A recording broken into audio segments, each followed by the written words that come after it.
Shalom, shalom. First off, I want to start out by giving all the glory, infinite praise, and honor unto Yahweh, Bahashem, Yahweh Shai, Bahashem, Hakodash.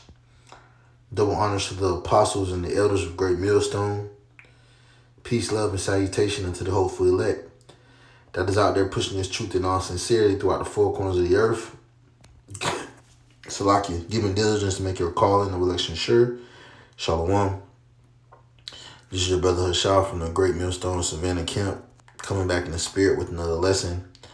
Lord willing, I pray and hope that it's edifying. All right.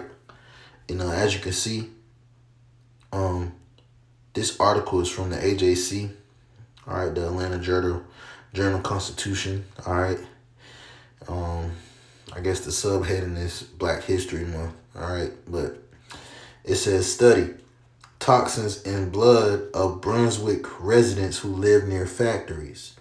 It says as cleanup at some coastal Georgia toxic sites progresses, Emory research team is investigating pollution exposure in the city. All right, and those that know anything about Georgia, all right, the city of Savannah, all right, in which the Savannah camp is held. All right, Brunswick is about an hour and some change from there. All right, and we actually have a brother who's on the other side who lives there. All right, but as you can see from the article, all right, the title, they've been finding some chemicals, all right, that are near the factories. All right, and this, in Georgia, there's a lot of factories. All right, the rivers down here look terrible. All right, because we're basically the last stop before the ocean. All right, so all the stuff upstream, all the factories that are upstream and upriver, they flow directly down here. All right, so it's all in the water. The water down here tastes weird. I don't drink tap water, or try not to drink tap water if I can.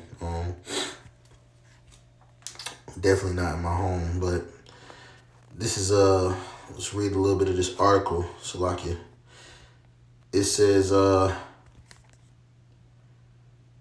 for most of her 74 years, Etta Brown has lived in the same few blocks of this coastal Georgia city, in the shadow of factories that tower over her neighborhood. As a child, she splashed with her friends in the puddles that would form from heavy rain.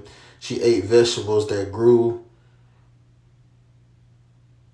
in their front yard. Crab boils and fish fries with seafood pulled from Brunswick trademark marshes were staples of summers as a kid and later as a mother. All right, now we all know Jake not supposed to be eating abominations.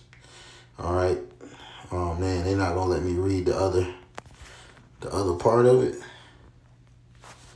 Let me see if I can find an article.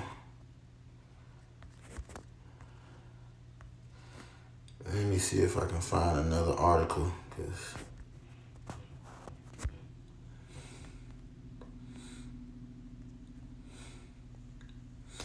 I didn't want to read.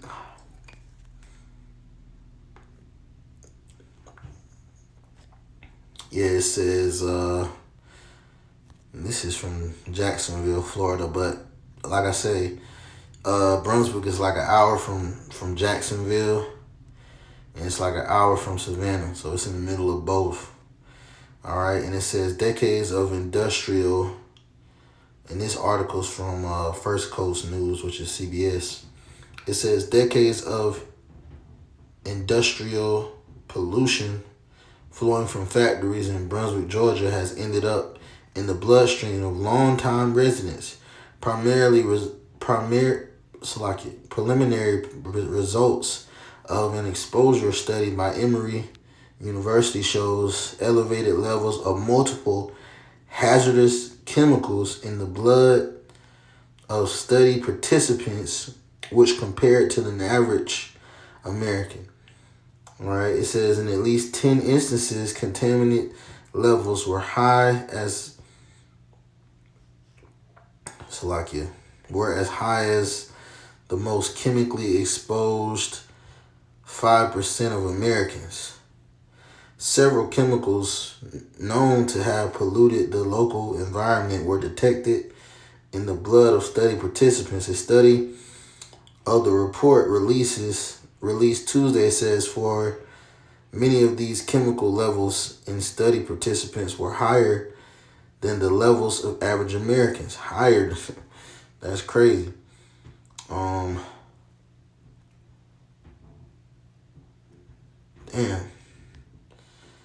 I want to skip down to this part right here. It says the study, which has not been peer-reviewed, collected blood samples from 100 people who have lived in Brunswick for at least 40 years. The blood samples were tested for a variety of contaminants, including lead, mercury, arsenic, cadmium, PCBs, PFAs, and toxophene. All right.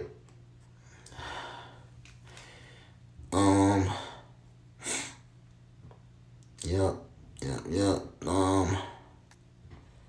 Well, I'm gonna post this. I guess I'll post this article in the description. I don't want to be too long-winded. All right, but without further ado, I want to get. That's Isaiah 24, 21. I'm gonna get 14.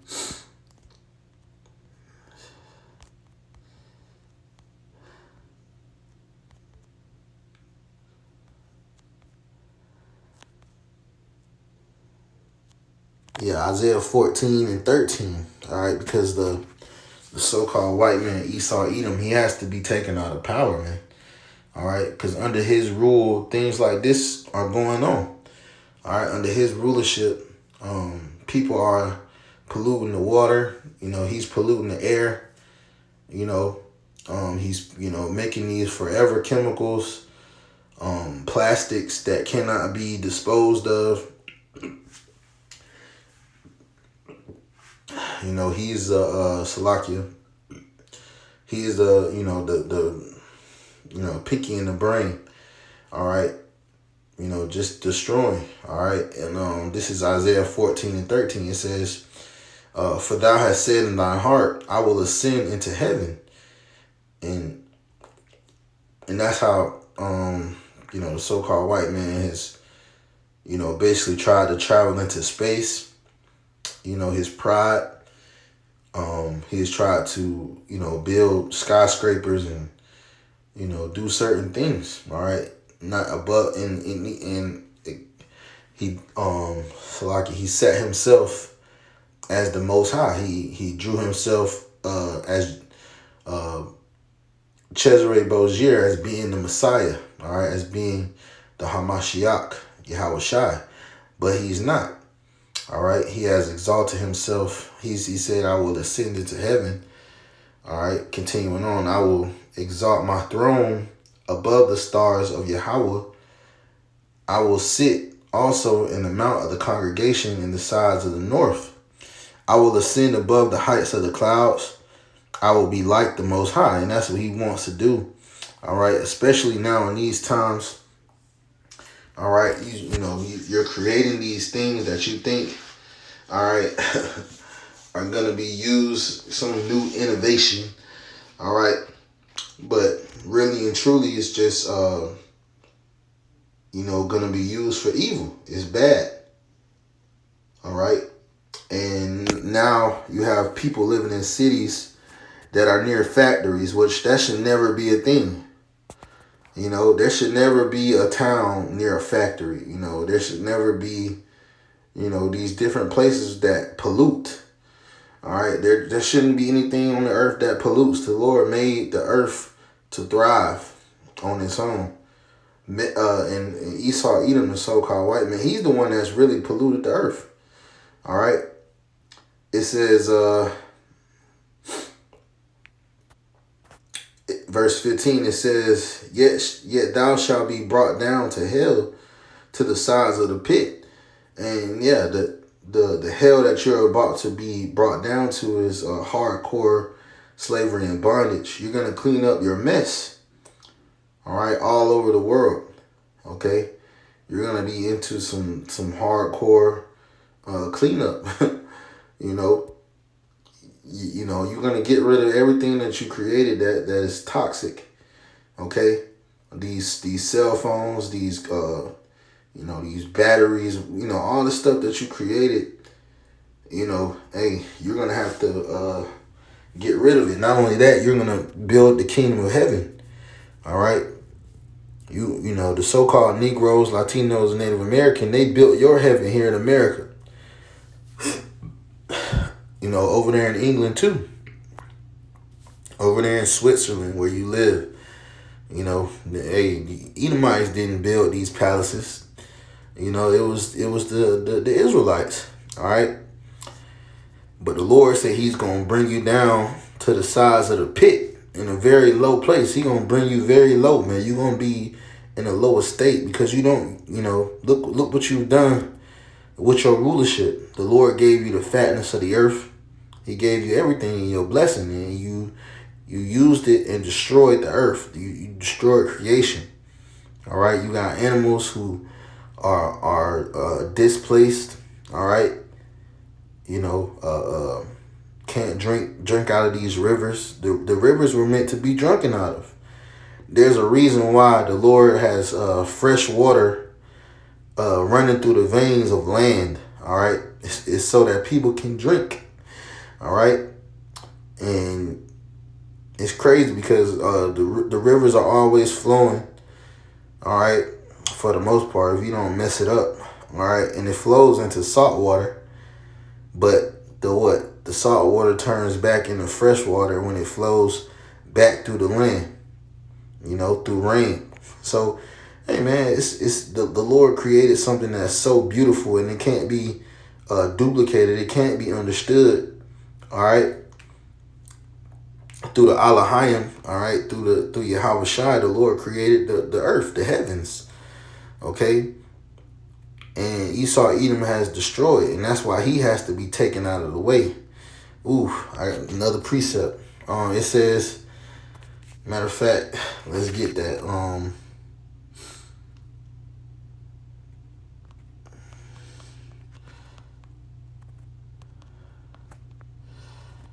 Yeah, it says, an unwise king destroyed the people, but through the prudence of them that are in authority, the city shall be inhabited. All right. And so, Esau is not a prudent man. All right. He lacks prudence. Let's get that word prudent in the online etymology. All right.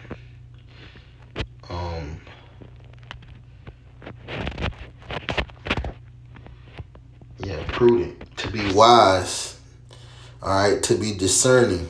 It says knowing, skilled, circumspect, foreseeing. Yeah, hey, you should have known that these different chemical plants, all right, all this stuff that you're making was gonna be bad, and in often cases you do know it.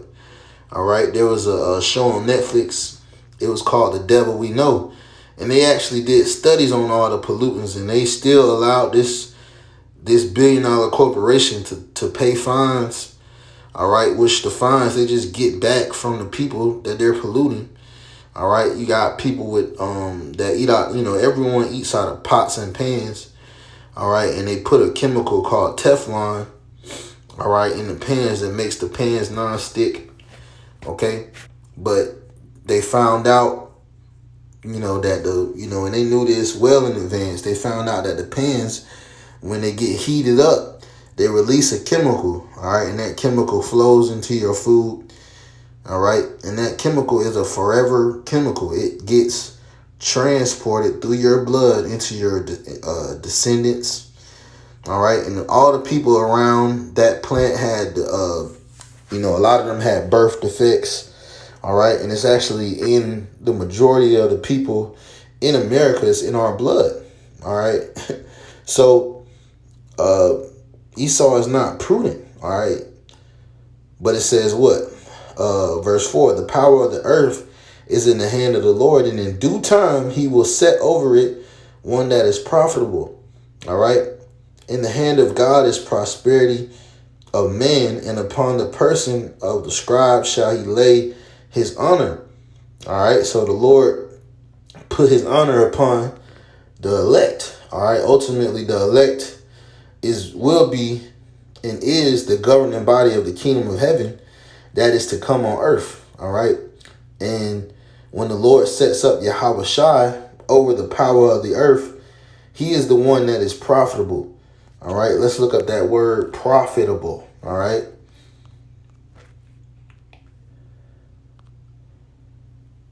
Yeah, profitable. It says yielding spiritual or moral benefit, useful, advantageous, expedient.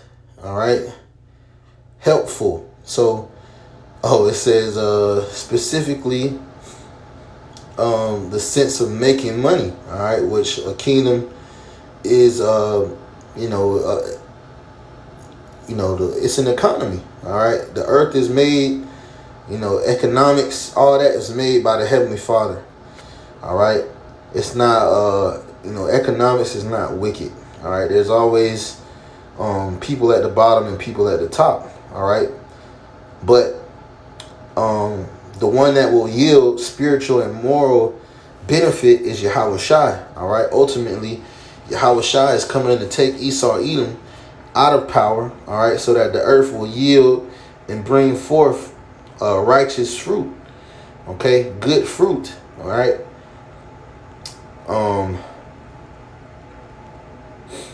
Go back in 14, it says, they that see thee shall narrowly look upon thee and consider thee, saying, is this the man that made the earth to tremble and that did shake kingdoms? And you have made the earth to tremble.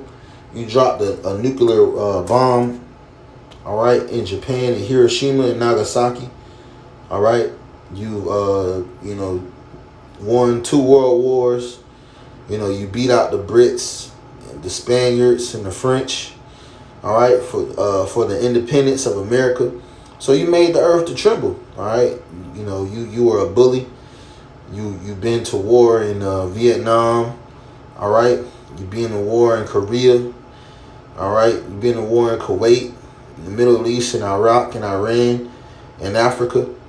You spoiled all over the world. So the Lord said that everyone, when you fall, when you have your great fall, and the scripture speaks about how he saw Satan fall like lightning. All right, because it's going to be relatively quick. Matter of fact, it's happening right before our eyes. The earth is witnessing Satan falling like lightning. All right, because he doesn't have a grip on what's coming. Verse 17, it says that the world that made the world, Salakia, that made the world as a wilderness and destroyed the cities thereof, that opened not the houses of his prisoners. All right, and you're going to make the world, you're going to make different kingdoms, all right, like a wilderness. All right, it's primarily this one, the one that we're living in. America is going to be a wilderness. It's going to be a desert land. It's never going to be dwelled in or inhabited again. All right, and it said, who did and destroyed the cities thereof. Yeah, America has thermonuclear missiles. It's going to get some missiles off. All right, and it's going to hit some of these other places. But they're going to destroy America off the face of the earth. All right. And that's going to be a beautiful day, man. That's going to be a beautiful time, because this place is wicked. We have to worry about what we put in our body. Literally everything that we eat, basically everything that we do, is harmful.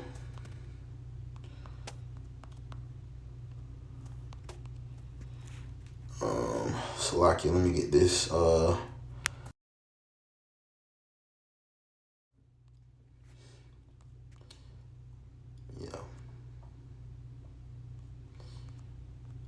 Isaiah 33:1. It says, woe to thee that spoilest. Yeah, you spoiled.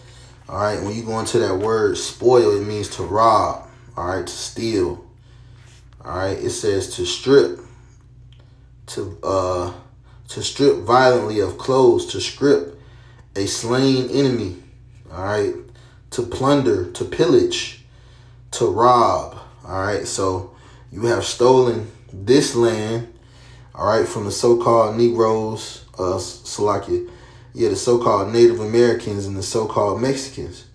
All right, they were over here, and you slaughtered them, man. You stole their land, you stole their goods. All right, you stole the so-called Negroes from West Africa and brought them here in chains.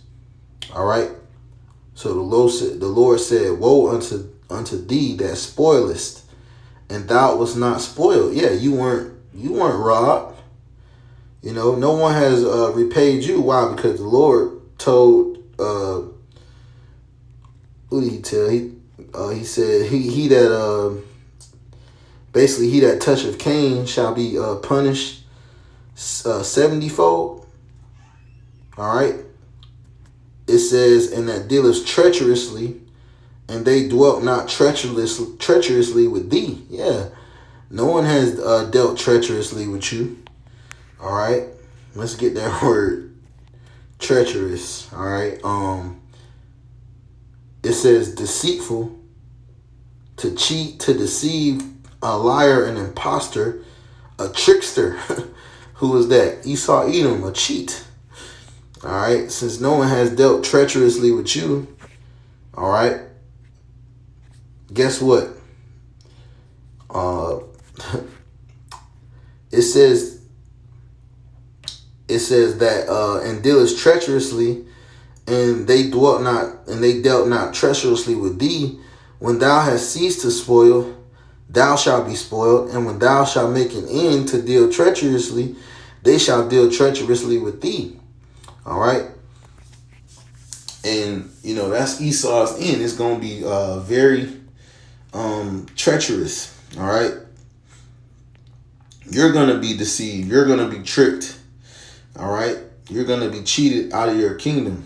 All right. The Lord has you in a trick bag. We always say that. You created nukes for your own destruction. You created all these weapons of warfare to bring down your kingdom. All right. The kingdom of the Chaldeans, the kingdom of the enslaved Israelites, man, Egypt, the modern day Egypt, Salakia, is what I was looking for. All right. So the Lord is going to deal treacherously with you, man. He got you in a trick bag. Even right now, you think you're going to chip the whole world. All right. You think you're going to establish a new world order, and the Lord is establishing his world order. All right. Under the Israelites, primarily under Yahweh Shai. All right. So, with that, Lord willing, this lesson was edifying and exhorting. I want to end off by giving all the glory, infinite praise and honor unto Yahweh, Bahashem, Yahweh Shai, Bahashem, Rachakwadash. Double honors to the apostles and the elders of Great Millstone. Peace, love, and salutation to the hopeful elect that is out there pushing this truth in all sincerity throughout the four corners of the earth, giving diligence to make your calling of election sure. Shalom. Abba Ball. Shalom.